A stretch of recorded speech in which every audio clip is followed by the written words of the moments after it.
Just a few months ago, traders made life-changing money in oil and oil stocks as the war between the US and Iran began. Fast forward to today, and that same opportunity appears to be here. But knowing which stocks and how to use the oil price to your advantage will make all the difference to which traders print millions and which ones end up with nothing. Today we'll not only show you the setup, but also give you 3 stocks that could win big if we're about to repeat the best oil trade of the decade. Backed by Australia's leading government-accredited share trading education and insights that are sought after by major media Australia-wide. I'm Philip Zlotevsky, joined by senior analyst Pedro Banales, and we are Wealth Within. Good evening.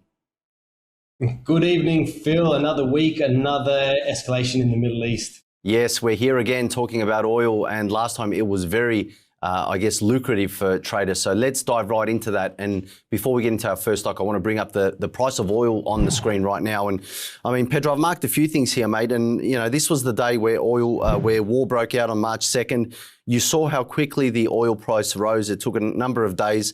We saw big volume coming in just before or starting the onset of that, one of the biggest surges we've seen in the last decade. And I want to just zoom out a bigger picture here just to show you that where the potential for this oil price has to go. Because last time when we saw US and Iran break out into full war, we got to that level of about 117. So anywhere between 110 and 117, which when you look throughout history is typically the peak. And this is the whole price of oil there. Typically the peak in terms of geopolitical tension and risk prices. Now, where are we today? Well, we're back exactly or just a bit above where the price took off originally near the war. In fact, we've come back to close this gap through here. And what's so interesting is that literally as soon as the price got back to where this war began, the ceasefire was off and we're back at it again. So what's different this time, I think, and it's important to note, we're going to cover these stocks just to in a second, but what's important to note is the opportunity for traders, for me anyway, and I'll get your thoughts on this in a second, Pedro, but it lasts on how quick or how slow this oil price gets to crisis prices. Because for a lot of the traders that were trading oil back in March, if you didn't capitalize on the opportunity from around 70 to 100, really you would have been sitting in a trade that for months was going nowhere or losing money.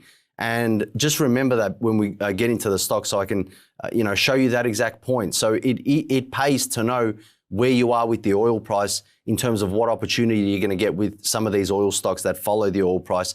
But what's quite interesting, we've seen volume pick up. We've seen a bit of a test here. I'd be watching to see how this market unfolds over the next couple of days. Do we break momentum? If we can break above $77, $80, then this has a chance of going up.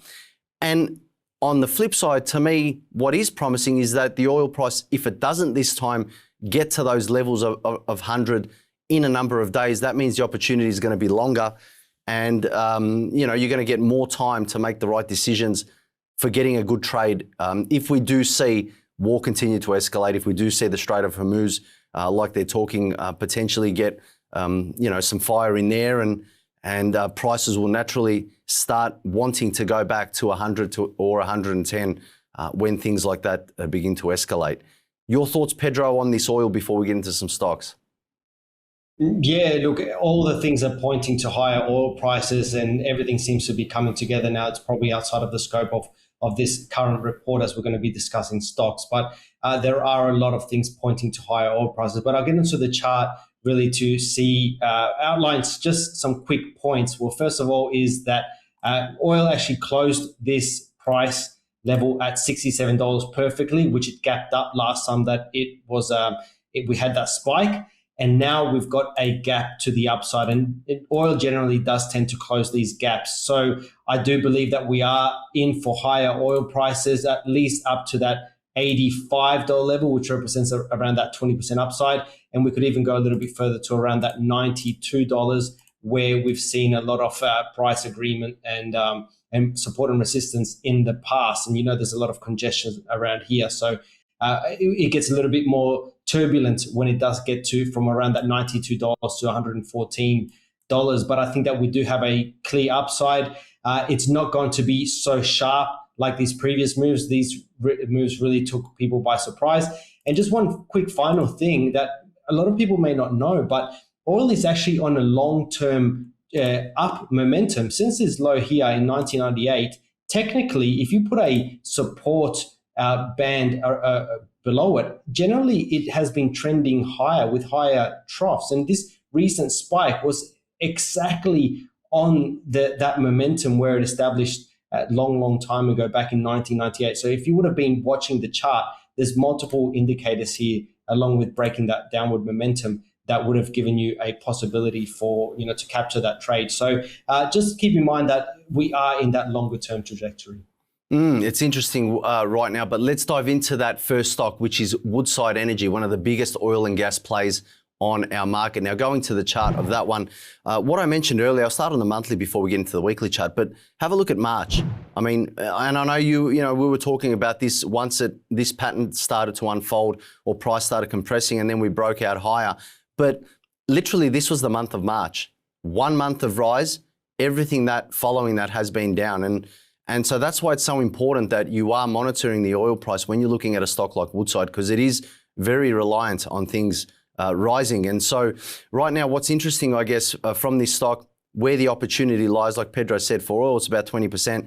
Here, there's another 22, 24% to that immediate upside, which has been the barrier for Woodside at $36. It has struggled to get through there, literally, going back to 2013. It tried for a little period there, again in 18, then 2023. And also now in 2026, it literally tested 36 and fell away.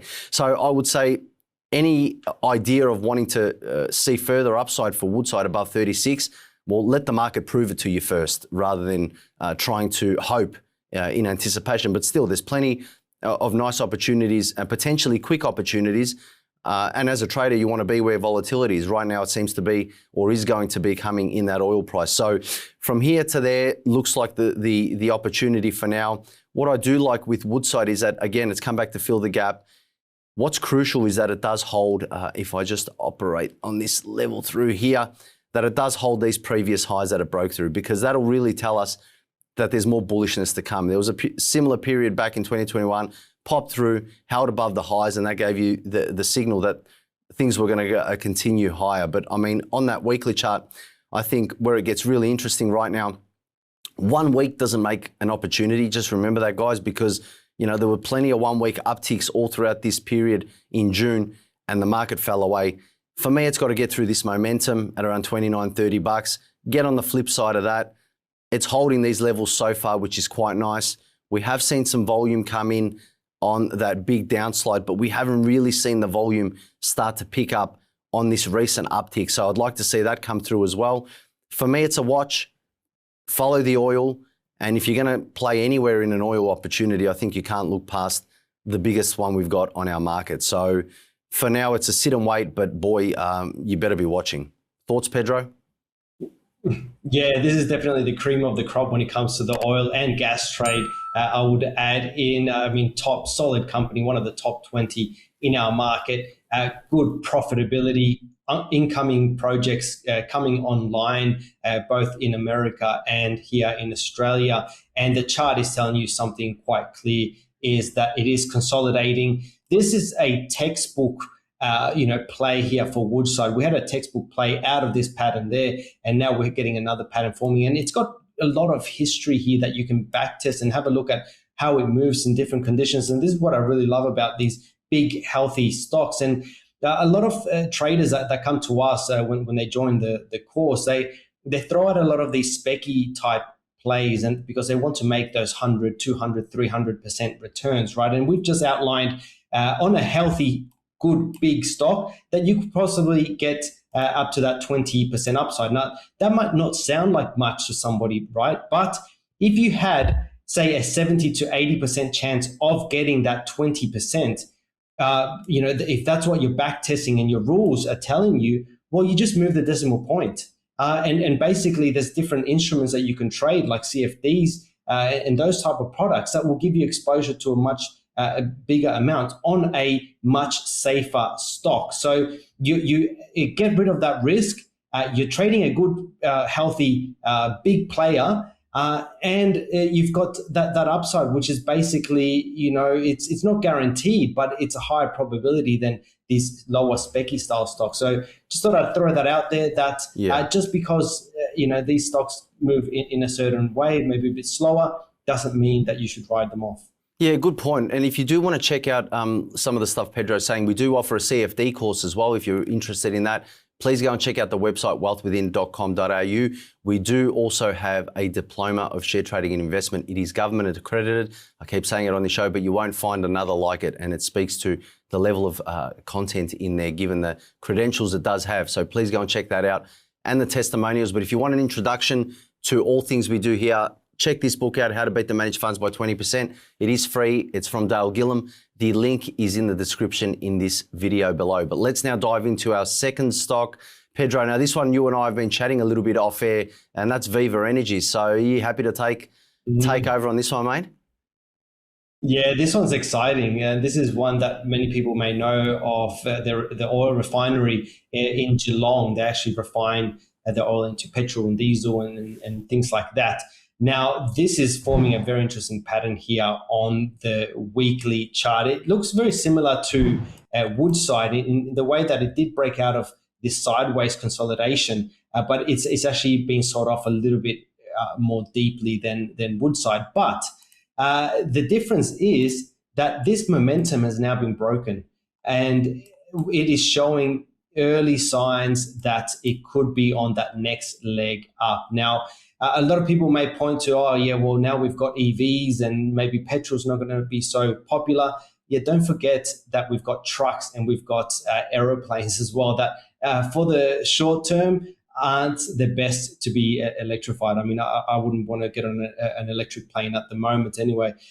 So definitely fuel isn't going anywhere. It will still need to be refined. And now we've got this new oil security and petrol security dilemma here in Australia, and we've been caught with our pants down basically with this latest bout of not having the correct reserves. So I think that there's going to be government inflows into this company as well, support. And like I said, the chart is supporting something very, very clear here, and that's a sustained uptrend. We've already had that flush out, and this is what I really like, that usually you see these long flush out bars, and this is on the longer time frame, the monthly. We've already had that support come in, and then a retest of that support, and then now it looks like we're back on that upward trajectory. So I think that this one is looking very, very nice, and definitely one you should keep on your watch list. Yes, fantastic. All right, now time for our third stock, Santos Limited. On the screen is the chart of Santos. Now, this one here, obviously another giant when it comes to the oil and gas space in Australia. What's interesting about Santos, Pedro, now this one has really found the barrier at $8. It was the price of a takeover target a little while ago. This was the price spoken about. The market has not forgotten about that $8 price, because literally it has struggled since 2020 to get through that level. But what's interesting about Santos right now, and I just wanted to show you again, this was the month of March when oil spiked. Look at that. 1 month of upside. Since then, it's done nothing. Again, very reliant on the oil price. I can't stress that enough in this video. If you're thinking about where the opportunity lies, do not keep your eye off that oil price. As long as it's tracking higher, you've got an opportunity on these kinds of stocks. But Santos right now, again, coming off a 3-week or 3-month fall, seeing some buys recently. What's interesting is if we take our eye over this whole period through here, you can see how choppy price has been. It's not like the market hasn't wanted to get to $8. It has wanted to over time, since 2021, push towards that $8 level. And often when you find a level that a market is gravitating back towards as resistance, at some point it's going to break through. And when we look at Santos right now, we saw since 2025, the market is behaving a little bit differently relative to all these previous price periods. So choppy. From 2021, really choppy price action. All of this to me screams indecision. Now what we're seeing with this clean move up, sellers try to take price lower below the April 25 low, not having it. Again, we get the second move up. Okay, $8 was the resistance, but have a look how weak sellers were compared to other periods. Literally, we're holding at $7. And yes, we've had times where we've got through this level in the past, but we've been sold off and never been able to take higher highs through that period. Now we're starting to do that. So I think for me, there are two key levels. Watch $6.80 like a hawk. If this starts to break $6.80, then the story changes. It's back in chop. If it can get through $8, the way it's looking, potentially this might be the time, then this is the real signal that this market really wants to accept it. And the way it gets through $8 is also important. If you just see price spike through like we saw these periods here on the monthly, look at that, June, huge spike up, falls away. It really gave a lot of false signals through there. For me, I'd like to see a close on a monthly gradient above this $8.20 level, whatever it is. That'll really give you the first chance or the first sign that prices are being accepted above here. And if Santos can finally get through $8 and start becoming more of a stock trading more on future value and all of those metrics, as opposed to this price that was given, or this cap that was given to it based on that takeover situation, and the oil price continues to rise higher, I don't think that there is a reason why Santos can't now begin to attack those levels, which are up around that $11 mark, to some degree, $11.50, which represents a really decent opportunity. But that being said, I mean, from here, we're talking 47, 48% upside. It's all reliant on how oil goes. That, for me, is the big trigger that you need to continue to see. And if we do see a move, potentially you need to be quick to get the best opportunity, because if it's not going to be a drawn-out rise for oil, there you have it. 1 month was your opportunity. Did you want to add anything on this one, Pedro? Maybe have a look at the weekly chart, because it is looking quite nice, I have to be honest. Yeah, it is. It is looking quite nice. It's however, a good example of why you don't buy and hold a stock. And I'll quickly highlight there on the monthly that, I've just put the close of September 2019 there at $7.70. And I've just, calculated that time frame, 6 years and 9 months of it basically going sideways.